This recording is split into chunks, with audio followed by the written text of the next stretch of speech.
Tes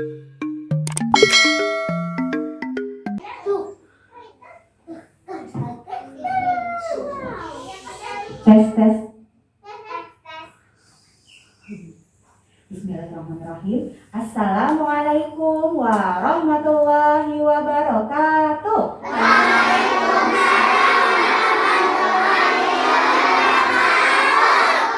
Masya Allah.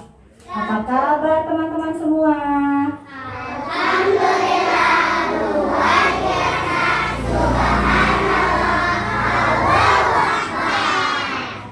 Biar tambah semangat, kita yel-yel dulu ya.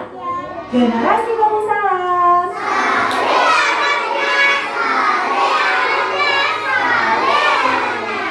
Babu Salam, Babu Salam. Masya Allah, semangat semua. Jadi bunda-bunda guru sama Bunda Zara jadi ikutan semangat juga ya. Baik, sebelumnya kenalan dulu ya, karena kalau tak kenal maka tahu. Kita kenalan dulu, ya. Teman-teman ada yang udah tahu Bunda di sini? Tahu, iya. Ini nggak tahu. Baik. Perkenalkan, nama Bunda Nova, Bunda dari Azahra Gania Nurahma kelas B Rinjani.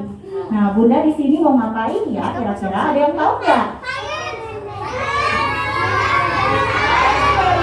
Maulid benar, iya.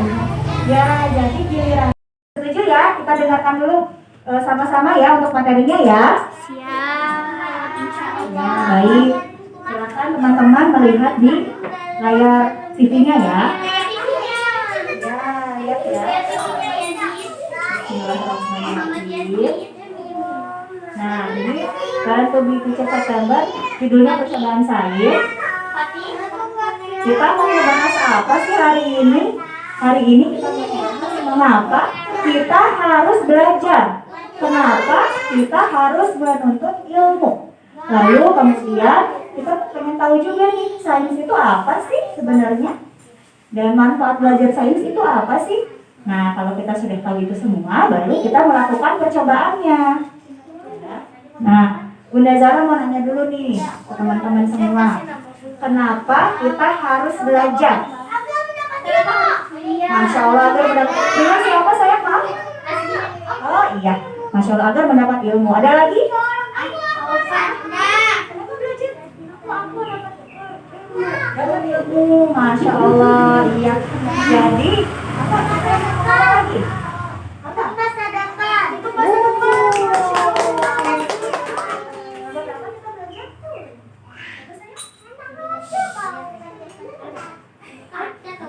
Iya, jadi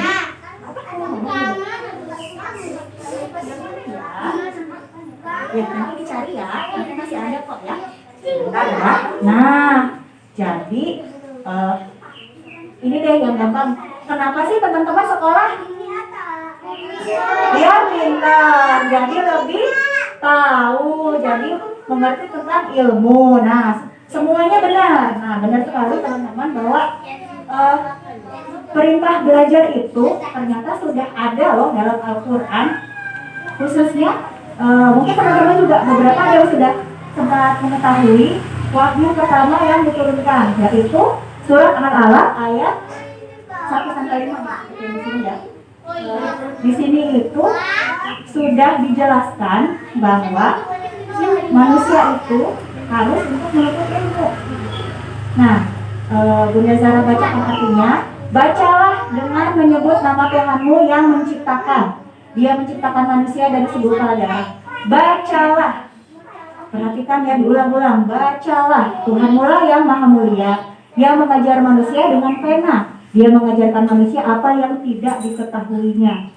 Ya, jadi ayat ini diturunkan untuk memuliakan hakikat pentingnya kita itu sebagai seorang muslim untuk mencari ilmu. Ya, jadi mencari ilmu itu penting sekali untuk kita semua. Selain itu juga ada di ayat selanjutnya, ayat Al-Mujadilah, untuk yang Quran surat Al-Mujadilah ayat 11. Allah akan meninggikan orang-orang yang beriman di antaramu dan orang-orang yang diberi ilmu pengetahuan, ya. Jadi bukan cuma yang beriman saja yang ditinggikan derajatnya, tapi juga orang-orang yang berilmu.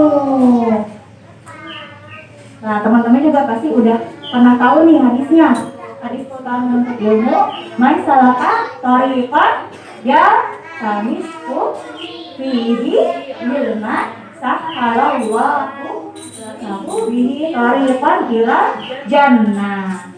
Barang siapa yang menempuh perjalanan untuk menuntut ilmu, maka Allah akan mudahkan jalan baginya ke surga. Tuh, Masya Allah.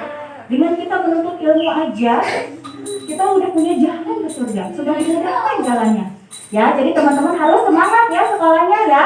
Semangat ya belajarnya ya. Nah, ada yang ngomong nggak ini? Tolabul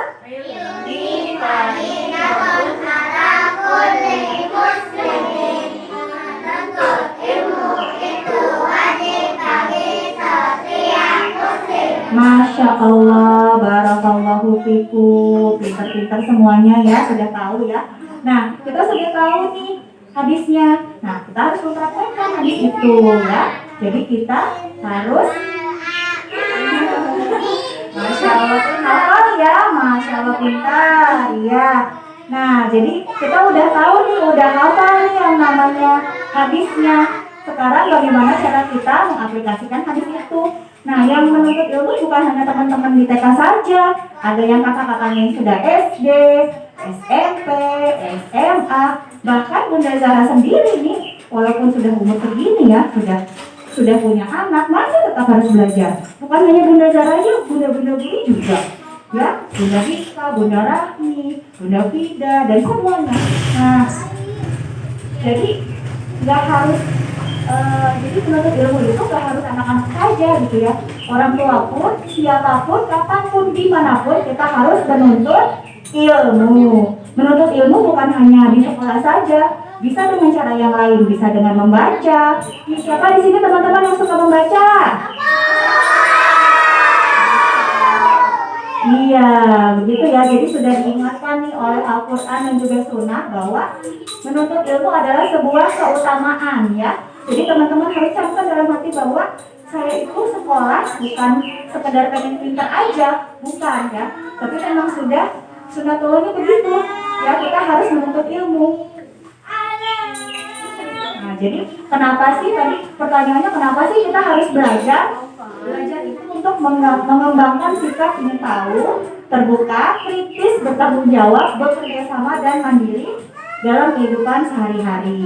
Nah, yang sudah kita omongin tadi, garis besarnya adalah kenapa kita harus belajar untuk membantu agar mampu mengenal dan memupuk rasa cinta terhadap alam sekitar kita. Yang tujuannya apa sih kalau bisa kita sudah tahu?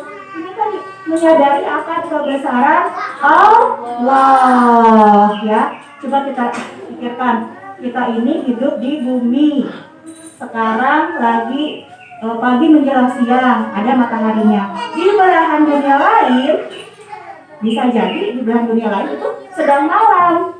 Karena bumi itu kan memang bulat dan berputar. Jadi ada perbedaan waktu, ada juga perbedaan iklim dan lain sebagainya. Nah, apa sih sains itu? Sains itu adalah pengetahuan. Nah, sains itu pengetahuan dan cara bertanya dan menjawab tentang alam sekitar atau alam semesta. Saintis, ada yang pernah dengar kata saintis nggak, teman-teman? Iya, ada yang pernah dengar saintis?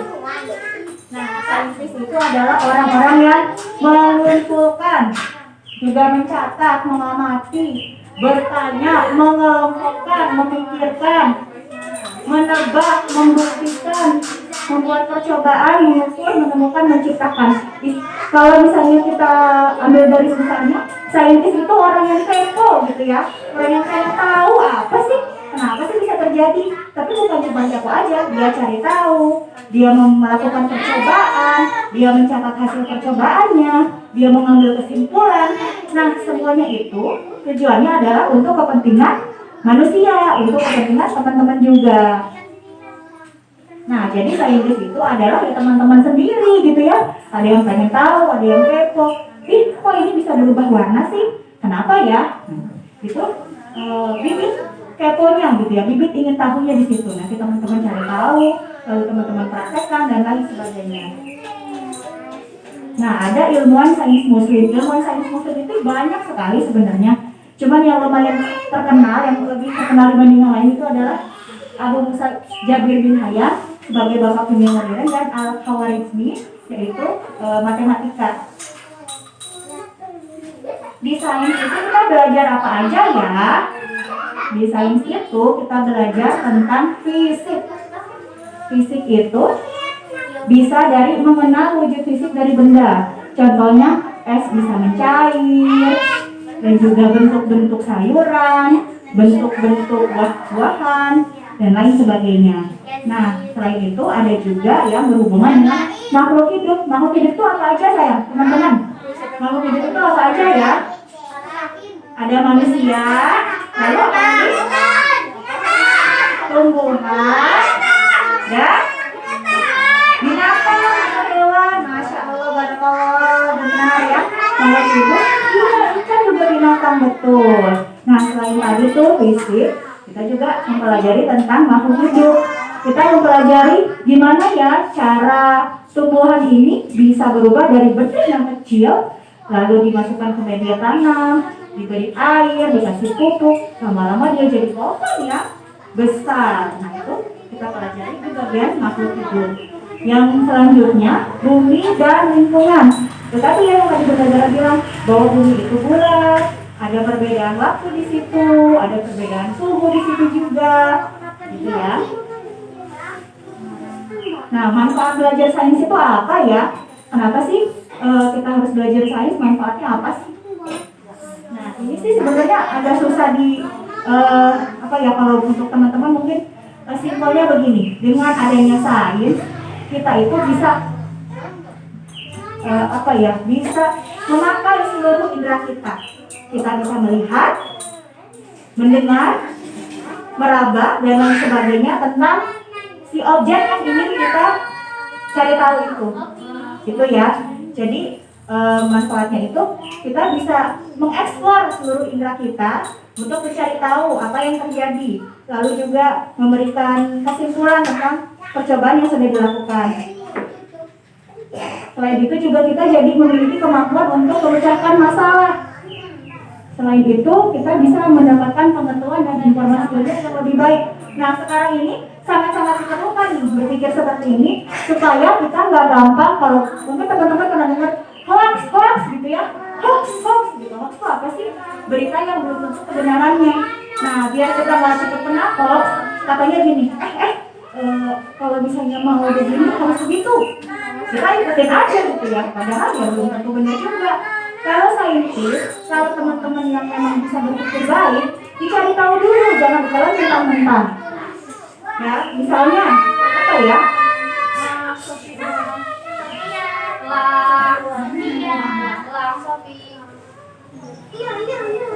Duduk yang tenang dulu ya, teman-teman ya. Nanti habis ini kita baru praktekkan ya praktikumnya. Ya, jadi begitu ya. Jadi kita harus berpikir sebagai saintis untuk supaya tidak gampang terkena hoax, supaya nggak gampang dikibulin, nggak gampang dibohongi sama berita-berita yang belum tentu kebenarannya. Nah, contohnya yang kemarin nih ada yang tahu ini apa? Iya, virus corona, betul. Nah, sebagai seorang saintis, dengan adanya virus ini, mereka itu mencari tahu bagaimana supaya manusia tidak terkena dan tidak terinfeksi dari si virus corona ini. Jadi dicari tahu gimana ya caranya. Betul, memakai masker. Saintis itu mereka berpikir masker yang seperti apa yang efektif untuk menyaring virus dan juga kuman-kuman. Nah, coba perhatikan teman-teman, masker teman-teman semuanya sama nggak? Sama nggak? Jenisnya, bentuknya sama nggak? Beda-beda ya? Ada yang berwarna, ada yang bentuknya daktil kayak bebek ya, ada yang katanya 4D, 3D. Nah, itu iya betul. Jadi bagaimana saintis itu menemukan sedemikian rupa untuk teman-teman itu nyaman dengan masker yang digunakan. Karena memang setiap orang itu bentuk mukanya berbeda-beda. Ada yang nyaman memakai masker jenis ini, ada yang nyaman memakai jenis itu. Jadi saintis itu bukan hanya berpikir gimana caranya supaya menyaringnya juga, tapi bagaimana bisa cocok di kulit untuk cocok di wajah teman-teman gitu ya, karena memang wajah teman-teman kan berbeda-beda juga ya. Selain itu saintis juga ini mencoba tentang vaksin ya.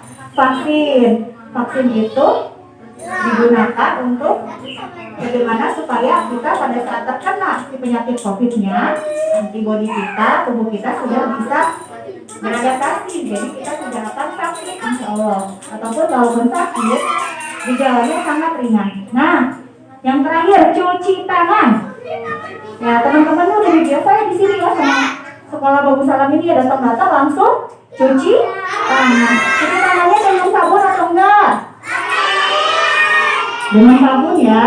Nah, Bunda Zara mau mulai praktikum dulu nih, mau mulai prakteknya. Pengen tahu kenapa sih kita harus cuci tangannya pakai sabun? Biar bersih. Baik, sebentar ya, kita coba dulu ya. Perbedaannya apa cuci tangan dengan pakai sabun? Iya, kita cari tahu dulu. Kalau nggak pakai sabun seperti apa? Kalau pakai sabun nanti akan seperti apa ya? Sebentar ya. Teman-teman melihat. Siap, Bunda Zahra akan memberitahu perbedaannya kalau cuci tangan tidak pakai sabun sama kalau cuci tangan menggunakan sabun. Nah, tunggu sebentar.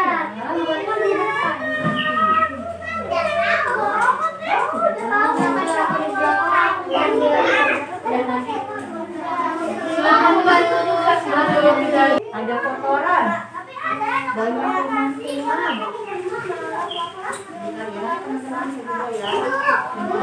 Nanti kita bakal putar. Teman-teman bakal kelihatan semua. Nanti semuanya kelihatan.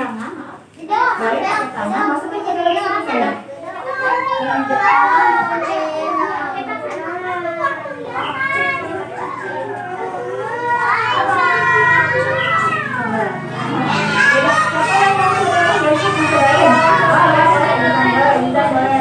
Masukkan. Ya, coba lihat tangannya.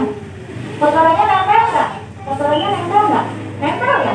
Coba sekarang kalau dipakai sabun, masukin ininya sabun ya, sudah betul. Sudah, masukin apa? Iya, jadi bersih ya. Iya, jadi kalau misalnya kita cuci tangan pakai sabun, itu kita bisa membunuh si kuman-kumannya, gitu ya. Mau juga boleh, nanti boleh. Oke, nanti ya.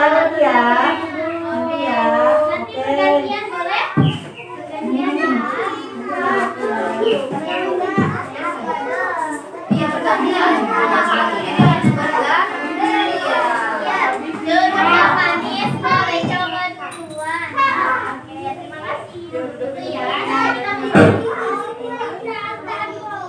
Nah, sekarang kita mau coba mulai ke percobaannya ya.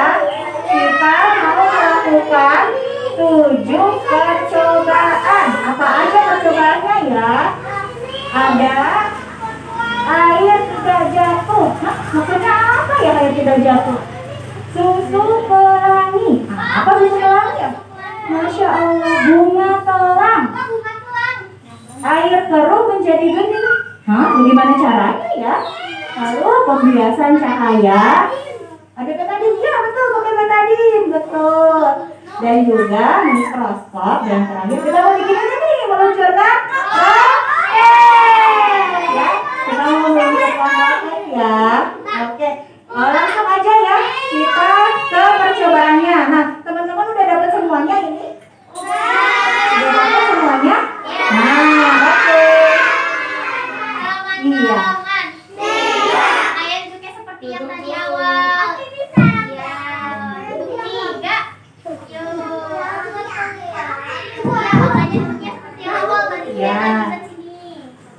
Nah, Habibi bisa. Habibi tadi di belakang Habibi. Maaf ya sayang. Kita pindah ke tempat yang awal ya. Yuk, 1, 2, 3. Terima kasih. Iya, dulu juga.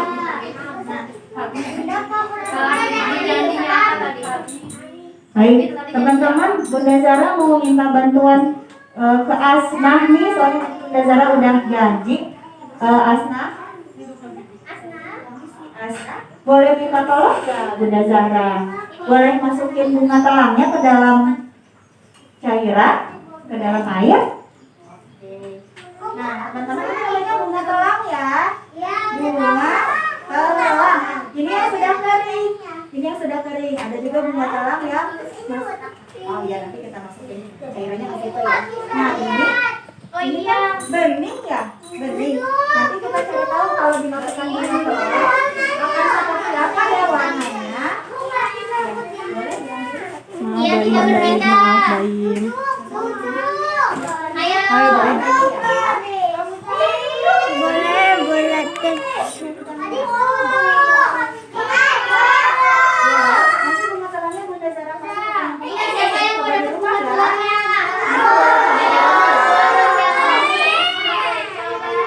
Iya.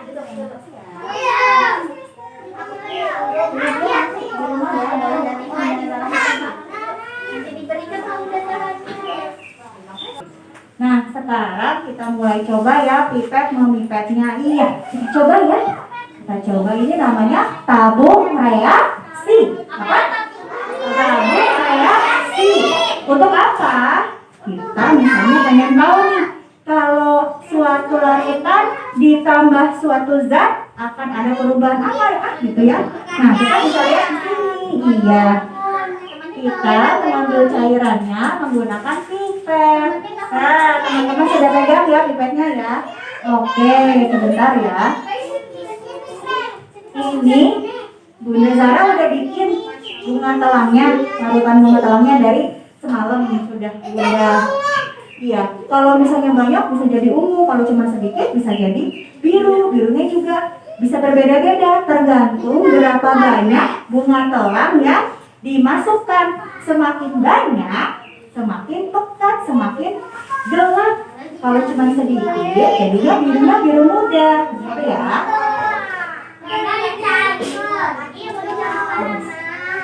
Coba.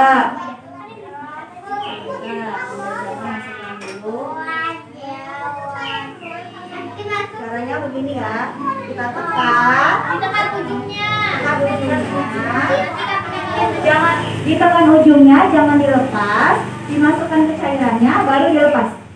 Nah, kalau misalnya ditekannya di sini, ditekannya misalnya udah dimasukin ke dalam, dia nggak akan masuk. Ya, harus dari sini. Nah, ini larutannya tadi warna apa ini? Iya, biru keunguan ya.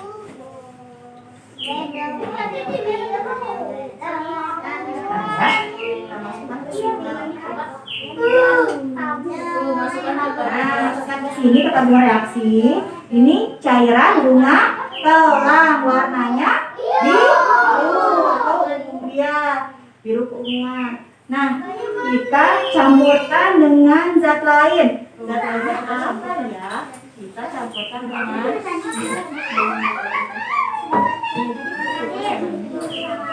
Nah, pertama kita campurkan dengan cuka. Ada yang tahu cuka nggak? Cuka itu asam ya? Asam. Kita campurkan cuka. Yang pertama kita campurkan dulu dengan cuka. Ada perbedaan yang terjadi nggak ya? Coba ya, kita lihat ya, dicampur cuka. Jadi apa? Tadinya warna apa? Sebelumnya warna biru. Setelah dicampurkan cuka berwarna iya, pink ya, berubah warna. Wah, ternyata cairan bunga setelah dicampurkan zat yang asam yaitu cuka berubah warna menjadi warna pink ya. Cantik, masya Allah.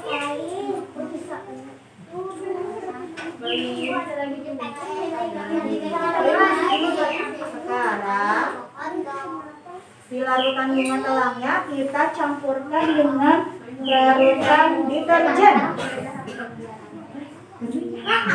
Ya, dengan deterjen. Deterjen itu buat cuci baju ya. Kalau yang terjadi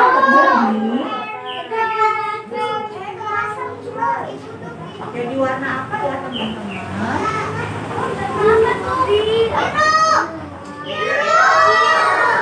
Biru. Beda ya dengan yang tadi kan jadi warna pink. Sekarang jadi warna biru. Oke, taruh lagi di sini. Satu lagi ya.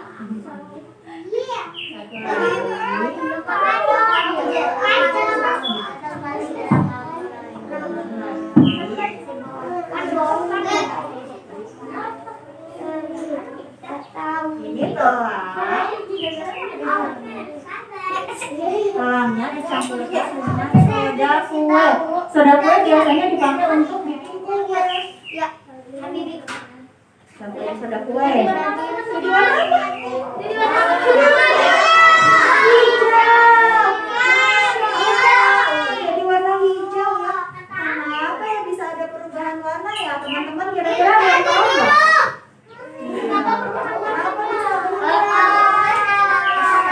Iya, ada warna biru. Iya, dicampur karena ada pencampuran betul. Karena merah. Nah, ada perbedaan warna. Coba aja nanti ya. Coba. Jadi setelah si bunga telang ini dicampur dengan berbagai macam larutan yang lain, ada perubahan warna.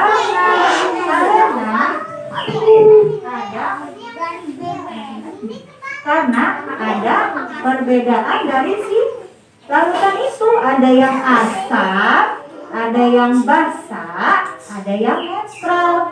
Asam itu pokoknya asam-asam, kayak cuka. Apalagi yang asam-asam?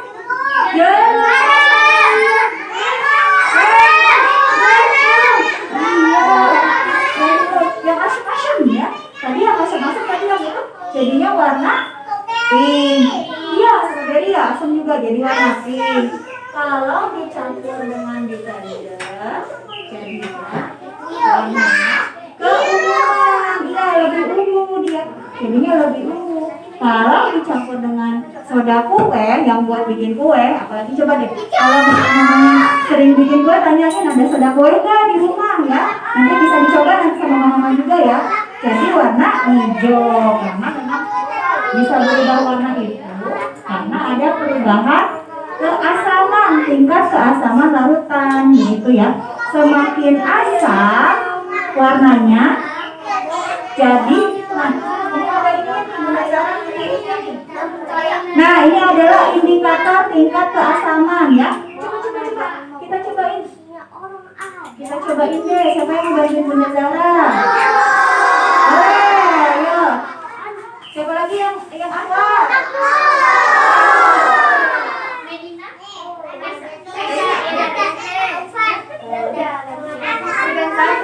Satu lagi. Zara nanti dulu ya.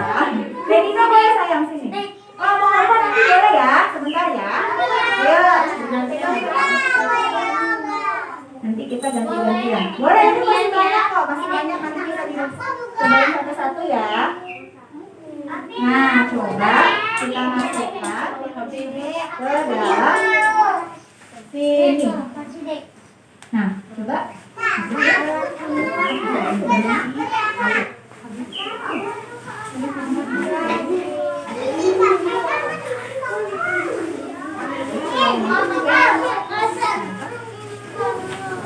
Ayo duduk, nanti yang duduk di tepi boleh coba.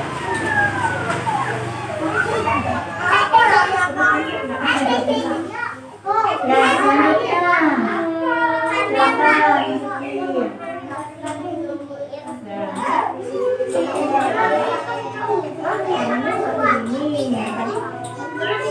Oh ini, baik, terima kasih. Ya.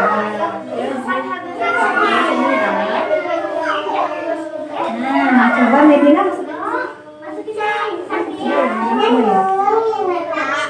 Nah,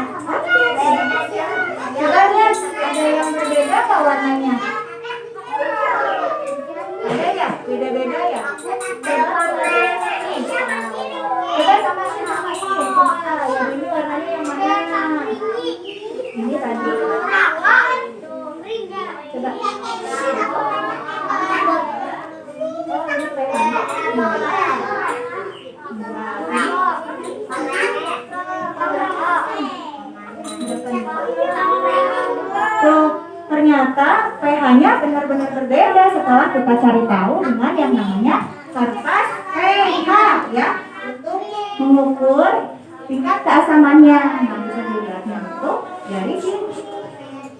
Nah, terima kasih ya. Boleh dikenalin. Terima kasih. Nah, ini ya sudah ada indikator tingkat keasamannya, jadi kita bisa tahu. Oke, percobaan pertama selesai. Nanti teman-teman tapi bisa ini ya, bisa dicoba ya. Kita move on, kita next dulu nih ke percobaan selanjutnya. Nah, sekarang kita mau percobaan. Nah, ini air tidak jatuh. Apa? Jatuh. Atau teman-teman, karena teman-teman udah pegang itu, udah pegang kita,